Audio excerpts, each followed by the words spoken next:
Good afternoon, everyone. I'd like to welcome back and introduce Dr. Robert Murphy, Executive Director of the Havey Institute for Global Health and the John Philip Fair Professor of Infectious Diseases right here at Northwestern's Feinberg School of Medicine, who addresses the latest COVID news and answers your COVID questions every Tuesday and Thursday right here on the Havey Institute for Global Health's Facebook page.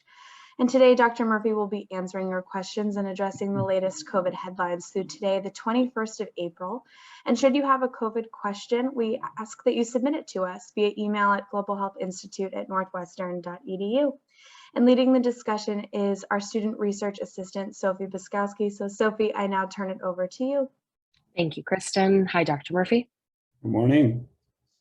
Now for some updated COVID statistics and some statistics that are not exactly fun to be sharing because we're now seeing a 49% increase in cases over the last 14 days in the United States.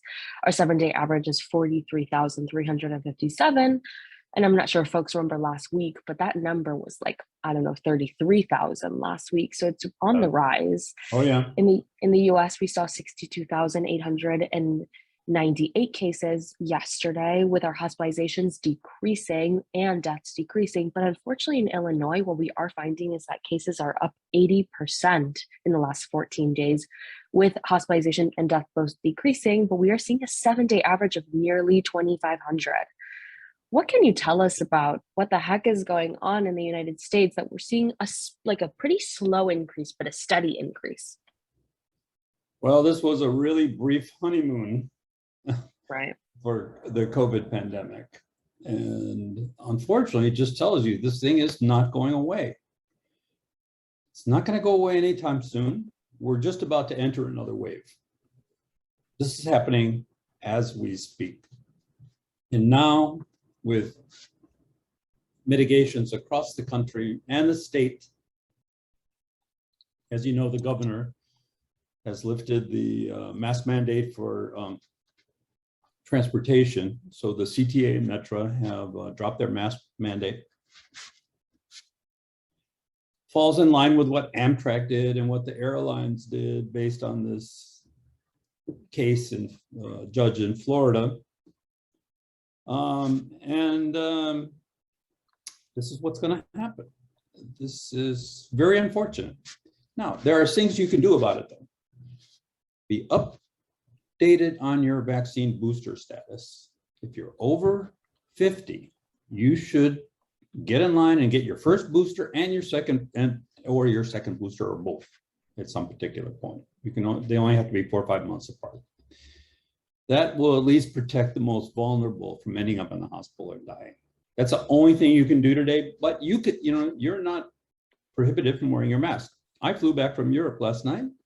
The plane was maybe 40% of the people, definitely less than half, were wearing a mask, including the staff. And they were all like happy about it. Geez, I don't know. You're awful close. Those planes are packed. Yeah. This is a very highly contagious viral disease. It's way more contagious than it was originally.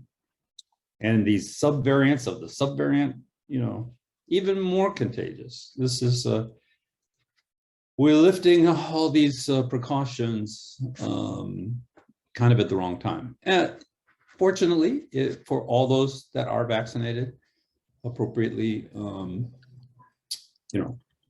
they're not going to get seriously ill. So that's good. Like I didn't get seriously ill.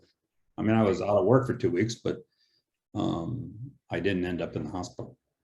So, if that's the best we can do, that's the best we can do. But I mean, like, why start another whole wave? Why can't people just wear a mask every once in a while? It's just, I don't get it, because otherwise we pay the price. These numbers, you remember, we've been through this now. This will be the 6th wave. It's like, okay, I'm tired of COVID too, but it's not going away. So just wear your mask if you want to be safe when you're indoors with other people. That's it.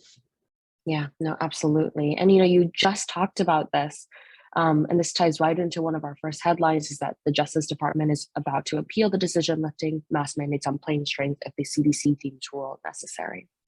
What can you tell us about what the heck is going on with a mask mandate in public transportation? Well, that caught everybody by surprise. This lone judge appointed in the last months of the Trump administration, considered unqualified by the American Bar Association because of her inexperience, said the CDC has overstepped her bounds. Now, one judge can do that, a federal judge. They're appointed for life. However, there's ways to appeal that. So at first, the Department of Justice wanted to really analyze the situation closely. And the CDC, who's following all these new cases, remember we've talked about this before, the new cases are underreported because so many people are getting diagnosed at home. So they are going to appeal. So that goes pretty quickly. So we'll see what the appeals court says. If 2 out of 3 of the appeals court judges could reverse that decision, in a matter of hours after they decide. So that all goes pretty quickly. So the mask could be mandated back in sooner than you think. And it's unfortunate that all this confusion was started because of this. So just put your seatbelt on, get your vaccine, and get ready to ride this this thing out. But I actually think it's a good idea. The cases are going down. If the cases were going down still, okay, let's get rid of the masks and stuff. Masks is just not that hard to do. So we'll see. Yeah, absolutely. Now, for a second big COVID headline, Omicron was more severe for unvaccinated children in 5 to 11 age group, a new study is showing. What can you tell us about unvaccinated children who were hospitalized during the Omicron wave? Right. So kids typically don't get that sick. However, there's enough of them that get sick that more of them died from COVID than flu. And we vaccinate all kids for flu. So it's more lethal than flu. And so vaccines got approved for kids 5 to 11. And it turned out in the first real study of what happened with those kids, it was twice the rate of hospitalization in the unvaccinated. So the vaccines reduced the rate of hospitalizations for COVID by 50%, which translates also to mortality at some particular point.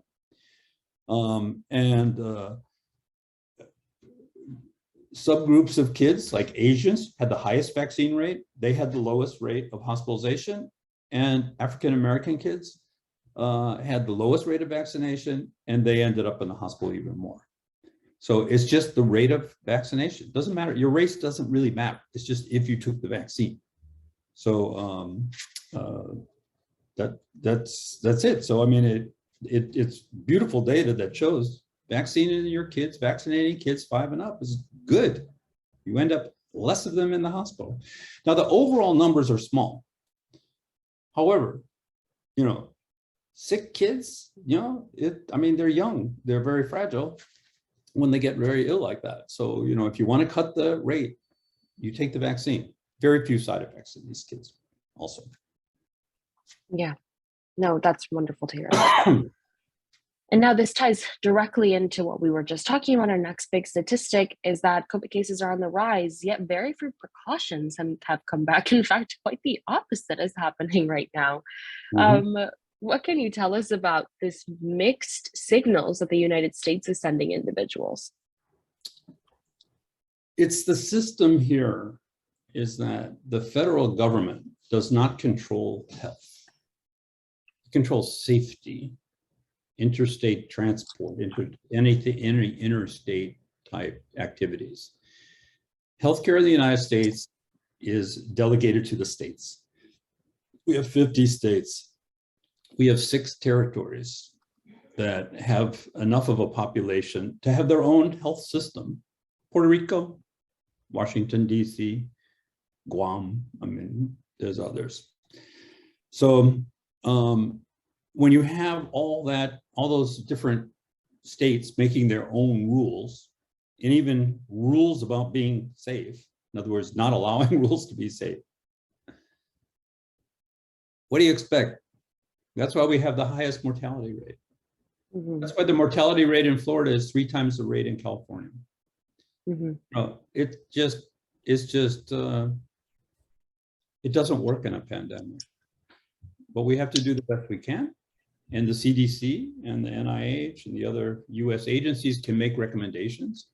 And we can occasionally pass laws to make interstate travel safe, and traveling in public transportation and the like.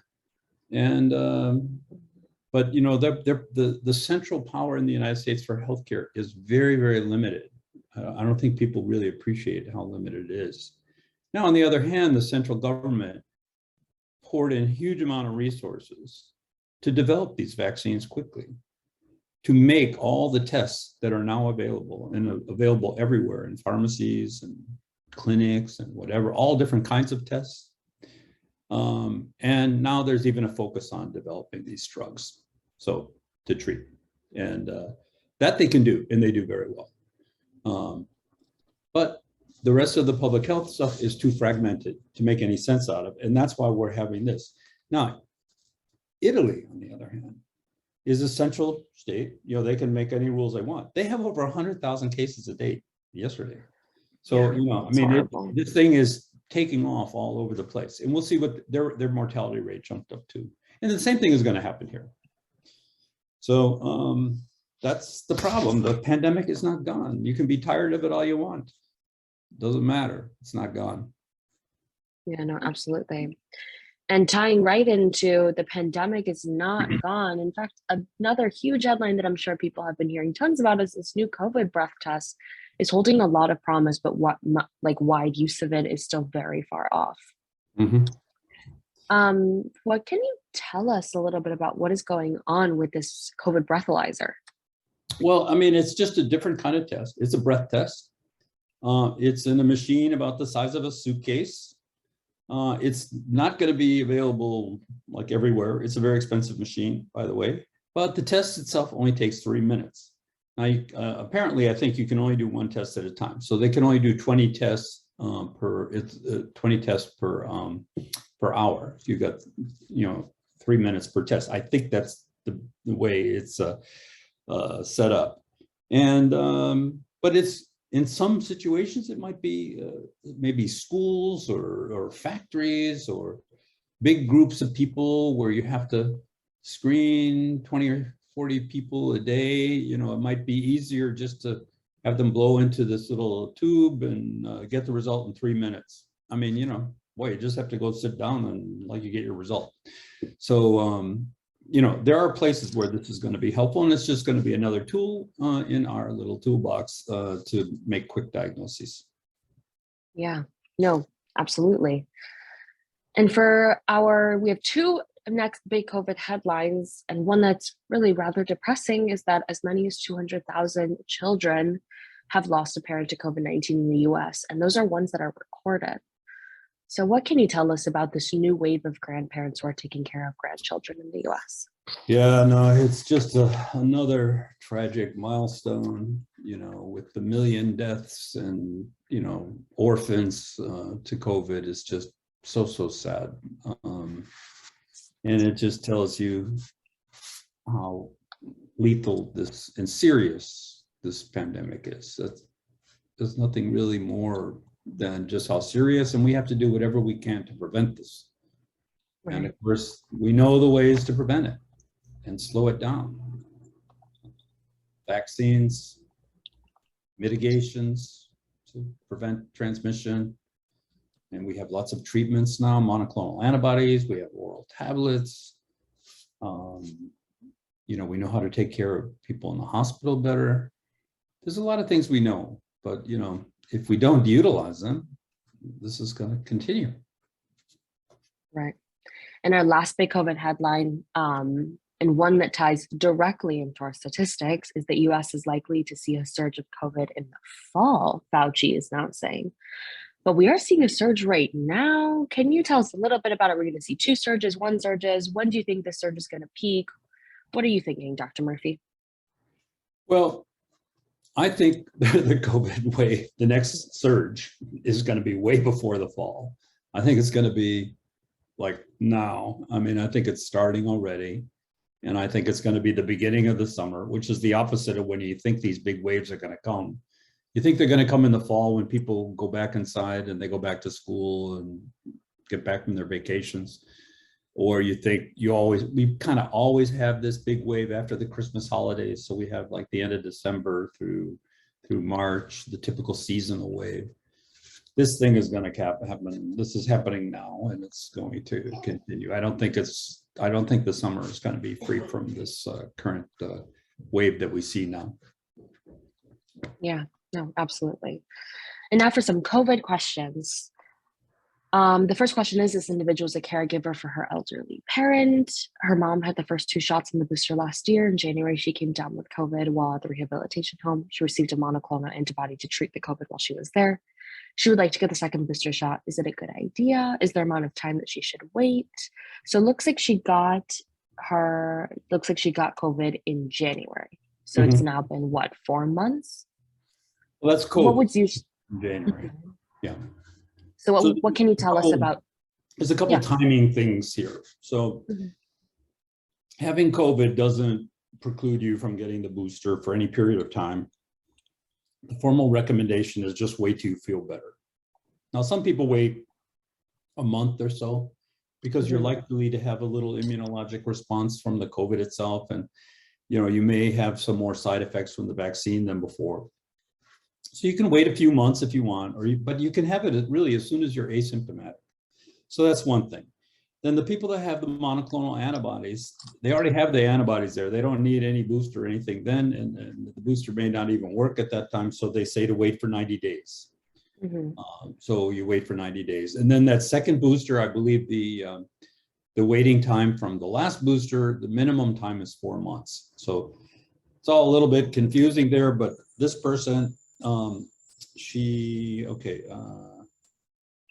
January she got COVID, and so then she can get the second booster actually 90 days from when she had the monoclonal antibody, which should be about now, right? So February, April, probably the end of April, probably about now. She's probably about 90 days.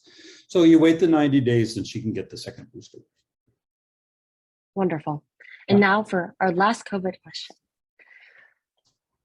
This is a good question, and one that I think is affecting a lot of individuals, including myself last week. So this individual had a question about other illnesses that are going around now that the mask wearing is no longer mandated. She has been sick numerous times with a bad cold, a stomach virus, and another bad cold. And the question is how long will it take for these other viruses to reduce to a level when they are not before? Like catching a cold once or twice a year, this individual is catching a cold like once or twice a month. What can you tell us about other illnesses that are going on with this removal of the mask mandate? Yeah, I mean, all the mitigations like masks, avoiding crowds, and taking your vaccines for flu or whatever, or for pneumococcus, streptococcal disease, all that stuff works. It works for all the respiratory diseases. So we had in the first year, there was almost no flu. Because all the lockdowns and everything, there was like flu that kind of just disappeared. And they're seeing the same thing with all these colds and stuff. And even there was a report I read yesterday about dengue. Now, Americans don't know too much about dengue, but in the tropics and stuff, there's a lot of dengue. Even dengue went down because of the mitigations for COVID. It was a huge drop in dengue fever. So if you take a vacation in Mexico or the Caribbean or other places in the Americas, the tropics, you can get dengue. But anyway, all that stuff is going down. Well, of course, now we expect it all, as the mitigations stop, we're gonna see an increase in all these other infections. Yeah.